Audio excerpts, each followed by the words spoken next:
Assalamualaikum warahmatullahi wabarakatuh. Pada kesempatan kali ini saya akan menjelaskan beberapa materi mengenai kepemimpinan. Yang pertama yaitu pemahaman kepemimpinan. Kepemimpinan berasal dari kata pemimpin. Pemimpin dengan kepemimpinan memiliki arti yang berbeda. Pemimpin adalah orang yang memimpin seseorang atau kelompok untuk mencapai tujuan tertentu. Sedangkan kepemimpinan merupakan kegiatan untuk mempengaruhi perilaku manusia, baik secara individu atau kelompok. Terdapat banyak pendapat mengenai pemahaman kepemimpinan. Menurut Robbins 2003, kepemimpinan sebagai kemampuan untuk mempengaruhi suatu kelompok menuju pada pencapaian tujuan. Berbeda dengan Robbins, menurut McShane dan von Ginolo 2010 menyatakan kepemimpinan merupakan tentang mempengaruhi, memotivasi dan memungkinkan orang lain untuk memberikan kontribusi ke arah efektivitas dan keberhasilan organisasi di mana mereka menjadi anggotanya. Dari beberapa pemahaman di atas dapat kita ketahui, kepemimpinan merupakan suatu kemampuan seseorang dengan menggunakan kekuasaannya untuk melakukan proses mempengaruhi, memotivasi, dan mendukung usaha yang memungkinkan orang lain untuk memberikan kontribusi pada pencapaian tujuan. Kualitas kepemimpinan sangat penting karena sistem dapat berjalan dengan baik jika dibangun dan didampingi oleh pemimpin yang tepat. Materi ini diambil dari buku karya Umam Khairul yang berjudul Manajemen Organisasi dan di tahun 2012 diterbitkan oleh Pustaka Setia Bandung. Materi yang kedua yaitu bedanya pemimpin dengan bos. Seringkali kita menganggap bahwa pemimpin dengan bos itu sama, namun pada kenyataannya berbeda. Banyak orang menggunakan istilah pemimpin dan bos secara bergantian. Pemimpin dengan bos sangat berbeda. Menurut Darmin Ahmad 2009 menjelaskan bahwa terdapat beberapa perbedaan antara pemimpin dengan bos. Perbedaan yang pertama yaitu pemimpin fokus pada wilayah tanggung jawab, sedangkan bos fokus pada kepuasan pribadi. Seorang pemimpin bertanggung jawab penuh untuk memajukan organisasinya, sedangkan bos akan cenderung mementingkan kepuasan pribadi. Ia lebih memilih diam dan menikmati fasilitas yang ada. Perbedaan yang kedua yaitu pemimpin berpikir keras, sedangkan bos berpikir kecil. Seorang pemimpin akan menginspirasi untuk berpikir besar berbagai ide, memotivasi, serta mendukung kinerja tim demi kesuksesan tim. Sedangkan bos tidak pernah bisa percaya dengan kemampuan tim, sehingga bos cenderung mengatur dan menuntut anggotanya untuk menyelesaikan pekerjaannya, namun ia sendiri tidak paham masalah sesungguhnya. Perbedaan yang ketiga yaitu pemimpin memberikan teguran yang membangun, sedangkan bos marah. Ketika terdapat anggota tim yang melakukan kesalahan, seorang pemimpin akan memberikan teguran secara baik-baik serta memberikan saran yang membangun. Sebaliknya, jika terdapat anggota yang salah, seorang bos akan langsung berteriak untuk memarahi saat itu juga tanpa mendengar penjelasan terlebih dahulu. Perbedaan yang terakhir yaitu pemimpin menganggap semua orang sejajar, sedangkan bos menganggap orang lain sebagai budak. Pemimpin akan memperlakukan anggotanya secara manusiawi, yaitu secara adil tanpa membeda-bedakan. Sedangkan seorang bos cenderung memandang anggotanya sebagai budak dengan memperlakukan secara kasar dan tidak adil. Itulah beberapa perbedaan mengenai pemimpin dengan bos. Secara garis besar, bos disebut juga pemimpin destruktif atau narsistik. Bos memiliki sikap egois dan perilaku yang buruk dan memberikan efek yang buruk bagi anggota atau bawahan sehingga tidak dapat maju atau berkembang. Materi ini diambil dari buku karya Ahmad Bella tahun 2019 yang berjudul Begitu Banyak Bos, Begitu Sedikit Pemimpin, diterbitkan oleh Aida Infini Maxima Jakarta. Materi yang ketiga yaitu konsep dan fungsi kepemimpinan. Selanjutnya yaitu konsep dan fungsi kepemimpinan. Dalam buku yang berjudul Kepemimpinan karya Arifa Sundari di kawan-kawan tahun 2022, terdapat 3 konsep kepemimpinan. Yang pertama, konsep kepemimpinan merupakan suatu konsep yang menganggap bahwa kepemimpinan merupakan suatu kemampuan yang berupa sifat-sifat yang dibawa sejak lahir yang ada pada diri seorang pemimpin. Menurut konsep ini, kepemimpinan diartikan sebagai traits within the individual leader. Jadi seorang dapat menjadi pemimpin karena memang dilahirkan sebagai pemimpin dan karena bukan dibuat untuk itu. Selanjutnya, konsep yang kedua ini menganggap bahwa kepemimpinan sebagai fungsi kelompok, function of the group. Menurut konsep ini, sukses tidaknya suatu keputusan tidak hanya dipengaruhi oleh kemampuan atau sifat-sifat yang ada pada seseorang, tetapi justru dipengaruhi oleh sifat-sifat yang ada dari kelompok yang dipimpinnya. Konsep yang ketiga yaitu kepemimpinan dipandang sebagai suatu fungsi dari situasi, function of the situation. Konsep yang ketiga ini menunjukkan bahwa seorang pemimpin yang memiliki sifat-sifat kepemimpinan yang baik masih ditentukan juga oleh situasi kepemimpinan yang selalu berubah, di mana perubahan tersebut mempengaruhi perubahan dan perkembangan kehidupan kelompok yang dipimpinnya. Berikutnya adalah fungsi kepemimpinan. Ada beberapa fungsi kepemimpinan. Menurut Rifai 2005, secara operasional, fungsi kepemimpinan antara lain yaitu yang pertama, fungsi instruktif. Fungsi kepemimpinan ini bersifat komunikasi satu arah. Pemimpin sebagai komunikator yang menentukan perintah untuk dikerjakan secara efektif. Kepemimpinan yang efektif memerlukan kemampuan untuk menggerakkan dan memotivasi orang lain agar mau melaksanakan perintah. Yang kedua yaitu fungsi konsultatif. Fungsi ini bersifat komunikasi dua arah. Dalam membuat keputusan, pemimpin seringkali memerlukan pertimbangan sehingga pemimpin perlu berkonsultasi dengan anggotanya yang mempunyai informasi yang diperlukan dalam menetapkan keputusan. Dengan menjalankan fungsi ini, diharapkan keputusan pemimpin akan mendapatkan dukungan dan akan lebih mudah menginstruksinya sehingga kepemimpinan akan berlangsung dengan efektif. Fungsi yang ketiga yaitu fungsi partisipasi. Dalam menjalankan fungsi ini, pemimpin berusaha mengikutsertakan anggotanya, baik dalam ikut mengambil keputusan maupun dalam melaksanakannya. Partisipasi bukan berarti bebas berbuat semaunya, tetapi dilakukan secara terkendali dan terarah, di mana berupa kerjasama dengan tidak mencampuri atau mengambil tugas orang lain. Fungsi yang keempat yaitu fungsi delegasi. Fungsi ini dilaksanakan dengan memberikan pelimpahan wewenang untuk menetapkan keputusan baik melalui persetujuan maupun tanpa persetujuan dari pemimpin. Fungsi delegasi berarti kepercayaan. Orang yang menerima delegasi harus diyakini mampu dan merupakan orang yang membantu pemimpin yang memiliki kesamaan prinsip, persepsi, dan aspirasi. Fungsi yang kelima yaitu fungsi pengendalian. Fungsi ini bermaksud bahwa kepemimpinan yang sukses atau efektif mampu mengatur aktivitas anggotanya secara terarah dan efektif sehingga memungkinkan tujuan akan tercapai bersama secara maksimal. Materi ini diambil dari buku karya Burmansyah Veronica tahun 2022 yang berjudul Kepemimpinan dan Efektivitas Kerja, diciptakan oleh CV Pena Persada Purwakarta. Materi yang selanjutnya yaitu teori-teori kepemimpinan. Dalam kepemimpinan terdapat beberapa teori yang telah dikemukakan oleh para ahli. Teori kepemimpinan merupakan teori yang berusaha untuk menerangkan cara pemimpin dan kelompok yang dipimpinnya dapat berlaku dalam berbagai struktur kepemimpinan, budaya, dan lingkungan. Dalam bukunya Wibowo 2017 yang berjudul Perilaku dalam Organisasi menjelaskan ada beberapa teori yang ditemukan oleh para ahli. Berikut lebih jelasnya mengenai teori-teori kepemimpinan.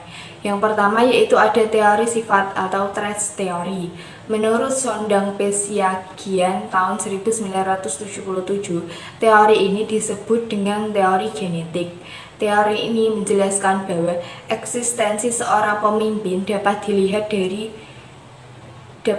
dan dinilai berdasarkan sifat-sifat yang dibawa sejak lahir sebagai sesuatu yang diwariskan. Teori sifat merupakan teori yang berpandangan bahwa pemimpin adalah seorang yang mempunyai kualitas dan karakteristik tertentu.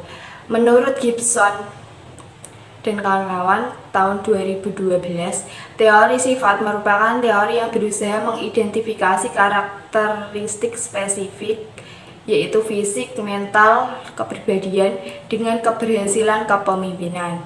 Terdapat 3 karakteristik yang berkaitan dengan kepemimpinan, antara lain yaitu yang pertama personality atau kepribadian yang meliputi tingkat energi, toleransi terhadap stres, percaya diri, kedewasaan, emosional, dan integritas.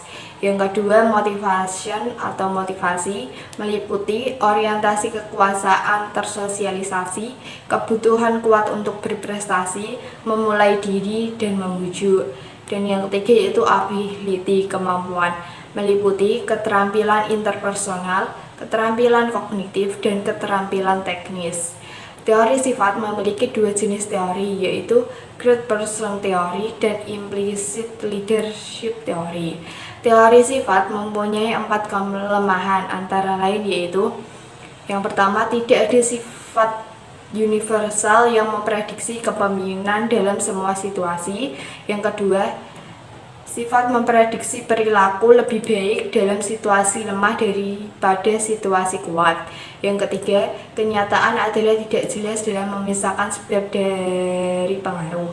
Yang keempat, sifat melakukan lebih banyak pekerjaan dalam memprediksi penampilan kepemimpinan daripada apa yang sebenarnya membedakan antara pemimpin yang efektif dan tidak efektif. Teori yang kedua yaitu ada teori perilaku atau behavior theory. Teori ini berasumsi bahwa kepemimpinan itu harus dipandang sebagai hubungan di antara orang-orang, bukan sebagai sifat atau ciri-ciri seorang individu. Sehingga keberhasilan seorang pemimpin sangat ditentukan oleh kemampuan pemimpin dalam berhubungan dan berinteraksi dengan seluruh anggotanya.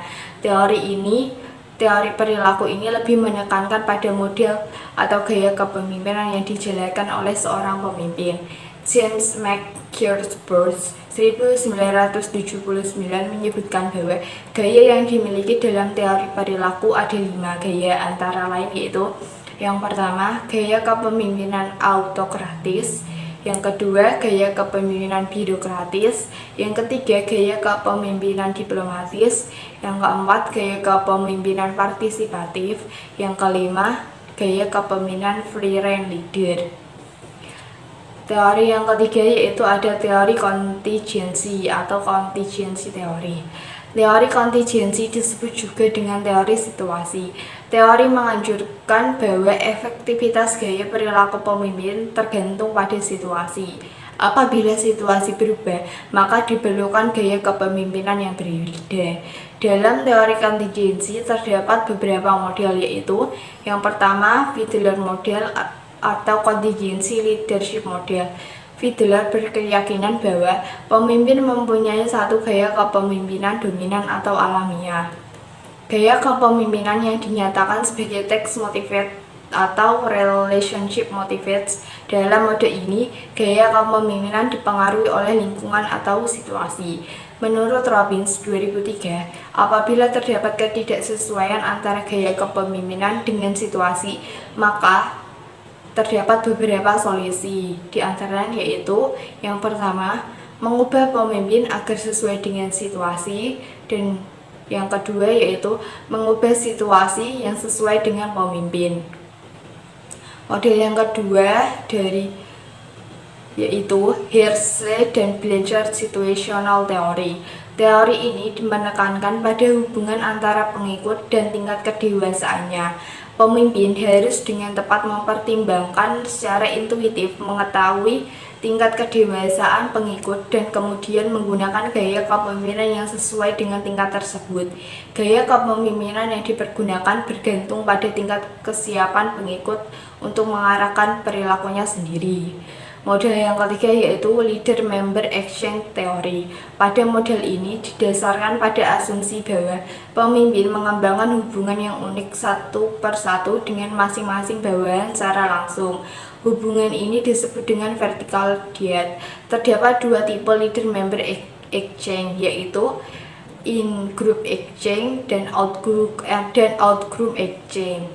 Cronbach dan Baron 2003 menjelaskan bahwa dalam leader-member exchange teori model, pemimpin membedakan antara kelompok yang mereka senangi in-group dan yang tidak disenangi yaitu out-group. Model yang keempat yaitu path goal theory. Model ini didasarkan pada gagasan expectation theory of motivation, di mana dengan meningkatkan usaha akan meningkatkan kinerja dan harapan, sehingga hasil akan meningkat. Perilaku pemimpin yang bersifat motivasional apabila menurunkan hambatan yang diperkirakan, mencampuri pencapaian tujuan, memberikan bimbingan dan dukungan yang diperlakukan oleh pekerja, dan mengikuti reward pada pencapaian tujuan. Model yang kelima yaitu Leader Participation Model, yaitu teori kepemimpinan yang memberikan serangkaian aturan untuk mempertimbangkan bentuk dan jumlah pengambilan keputusan partisipasi dalam situasi yang berbeda. Teori yang selanjutnya yaitu ada teori sedang tumbuh. Suatu kepemimpinan berkembang sejalan dengan perkembangan suatu organisasi. Hal tersebut menarik minat dan pemikiran beberapa penulis tentang model kepemimpinan yang sesuai dengan zamannya. Berikut model kepemimpinan yang dalam teori sedang tumbuh. Yang pertama yaitu ada charismatic leadership atau pemimpin karismatik. Charismatic leadership atau pemimpin karismatik adalah kemampuan mempengaruhi pengikut berdasarkan pada bakat supernatural dan kekuasaan atraktif. Menurut Conger dan Kanuo dalam Robbins 2003, karakteristik utama dari pemimpin karismatik adalah mempunyai visi yang jelas, ingin mengambil resiko yang tinggi, peka terhadap lingkungan, tanggap terhadap kebutuhan dan perasaan orang lain, serta perilaku yang tidak konvensional.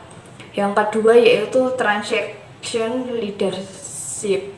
Transaction leadership adalah kepemimpinan yang membantu organisasi untuk mencapai sasaran dengan lebih efisien, seperti menghubungkan kinerja pekerjaan pada penilaian reward dan memastikan bahwa pekerjaan mempunyai sumber daya yang diperlukan untuk menyelesaikan pekerjaannya. Yang ketiga yaitu transformational leadership. Transformational leadership adalah kepemimpinan yang menjelaskan tentang memimpin, mengubah strategi dan budaya organisasi sehingga menjadi lebih sesuai dengan lingkungan sekitarnya. Transformational leadership menurut Bass dalam Robbins 2003 mempunyai karakteristik yang pertama yaitu karisma, yang kedua inspiration, yang ketiga intellectual stimulation, dan yang keempat yaitu individualist consideration. Yang keempat yaitu visionary leadership. Visionary leadership adalah kemampuan untuk menciptakan visi masa depan yang realistik, kredibel, atraktif untuk organisasi, dan menjadi lebih baik daripada sekarang. Visi apabila dipilih dan diimplementasikan dengan tepat dengan menggunakan keterampilan, bakat, dan sumber daya, maka visi tersebut akan tercapai. Yang kelima yaitu attribution theory of leadership. Attribution leadership theory menjelaskan bagaimana seorang pemimpin membuat referensi tentang dan respon pada perilaku pengikut. Tugas attribusional utama pemimpin adalah mengkategorikan penyebab perilaku pengikut atau bawahan terdiri dari 3 sumber dimensi yaitu person, entity, dan konteks. Oleh karena itu, setiap perilaku seperti kualitas dan pekerjaan pemimpin perlu dipertimbangkan. Materi ini diambil dari karya Wibowo yang berjudul Perilaku dalam Organisasi tahun 2017, diterbitkan oleh Raja Wali Pers Depok. Materi selanjutnya yaitu permasalahan dalam pekerjaan, yaitu dunia kerja. Dalam dunia pekerjaan kita bertemu dengan orang banyak, dan orang-orang tersebut juga memiliki karakter dan sifat yang berbeda. Terkadang perbedaan sifat atau karakter tersebut dapat memicu munculnya permasalahan yang ada dalam pekerjaan. Berikut permasalahan yang ada dalam dunia pekerjaan. Permasalahan yang pertama yaitu konflik dengan karyawan lain atau dengan pimpinan sendiri. Faktor yang menyebabkan adanya konflik dengan karyawan lain atau dengan pimpinan sendiri adalah adanya perbedaan pendapat, perbedaan kepribadian, adanya tekanan dari pimpinan, kesalahpahaman, dan masalah pribadi dengan sesama karyawan yang dibawa dalam pekerjaan dan sebagainya. Permasalahan yang kedua yaitu pekerjaan tidak sesuai dengan posisi atau job. Pekerjaan yang tidak sesuai dengan posisinya itu pasti terdapat penyebab seperti karena faktor ekonomi sehingga harus terpaksa tetap menerimanya. Namun terdapat beberapa orang yang tidak menguasai pekerjaan tersebut karena tidak sesuai dan akhirnya pekerjaan tidak berjalan dengan baik atau sering melakukan kesalahan. Permasalahan yang selanjutnya yaitu tentang beban kerja yang terlalu berat. Ketika beban kerja terlalu berat hingga melampaui kemampuan seorang, hal ini bisa menimbulkan stres, dan stres yang berlebihan bisa memberi berbagai efek negatif. Selanjutnya permasalahan yang terakhir yaitu komunikasi yang buruk dalam perusahaan. Komunikasi yang buruk sering menjadi permasalahan yang terjadi dalam dunia kerja. Problem tersebut muncul karena ada beberapa faktor. Bisa dari faktor lingkungan, faktor dari diri sendiri, gaya komunikasi dalam perusahaan, dan sebagainya. Komunikasi yang buruk akan merusak produktivitas kerja dan menyebabkan kesalahan dalam bekerja lebih banyak. Agar komunikasi tercipta baik dalam pekerjaan, kita bisa merubah sistem komunikasi yang ada dalam perusahaan. Kita bisa menggunakan pesan atau komunikasi berjalan dengan bebas dengan siapa saja asal masih membahas pekerjaan. Selain itu, kita harus saling terbuka dengan karyawan lainnya agar tidak terjadi kesalahpahaman. Materi tersebut dikutip dari bakai.umai.ac.id. Materi yang selanjutnya yaitu sumber-sumber kekuasaan. Kekuasaan berhubungan erat dengan konsep kepemimpinan. Dengan adanya kekuasaan, pemimpin memperoleh alat untuk mempengaruhi perilaku para pengikutnya. Menurut Max Weber 1947, merumuskan kekuasaan itu sebagai suatu kemungkinan yang membuat seseorang aktor di dalam suatu hubungan sosial berada dalam suatu jabatan untuk melaksanakan keinginannya sendiri dan yang menghilangkan halangan. Kekuasaan tidak muncul dengan sendirinya. Kekuasaan muncul karena ada beberapa sumber. Franz dan Pfaff menjelaskan terdapat 5 sumber kekuasaan, di antaranya yaitu yang pertama, sumber kekuasaan yang pertama yaitu kekuasaan paksaan atau coercive power. Kekuasaan ini berdasarkan atas rasa takut. Dengan demikian, sumber kekuasaan ini diperoleh dari rasa takut. Pemimpin yang mempunyai jenis ini memiliki kemampuan untuk mengenakan hukuman, damratan, atau pemecatan. Seseorang yang mempunyai kekuasaan ini selalu dihubungkan dengan menggunakan kekerasan fisik atau dalam benturan senjata.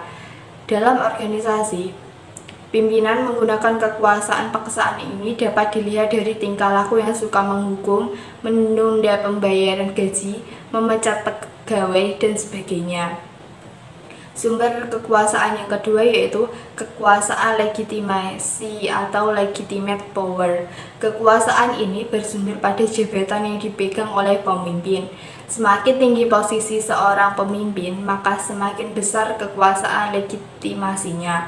Kekuasaan legitimasi mempunyai kecenderungan untuk mempengaruhi orang lain karena pemimpin tersebut merasa bahwa ia memiliki hak atau kekuasaan yang diperoleh dari jabatan. Sumber kekuasaan yang ketiga yaitu kekuasaan keahlian, expert power. Kekuasaan ini bersumber dari keahlian, kecakapan, atau pengetahuan yang dimiliki oleh seorang pemimpin yang diwujudkan lewat rasa hormat dan pengaruhnya terhadap orang lain. Seorang pemimpin yang tingkat kekuasaan keahliannya ini akan mempunyai keahlian untuk memberikan fasilitas terhadap perilaku kerja orang lain. Sumber kekuasaan yang keempat yaitu kekuasaan penghargaan atau reward power. Kekuasaan ini bersumber atas kemampuan untuk menyediakan penghargaan atau hadiah bagi orang lain seperti contoh gaji, promosi, atau penghargaan jasa. Dengan demikian, kekuasaan ini sangat tergantung pada seorang yang mempunyai sumber untuk menghargai atau memberikan hadiah tersebut.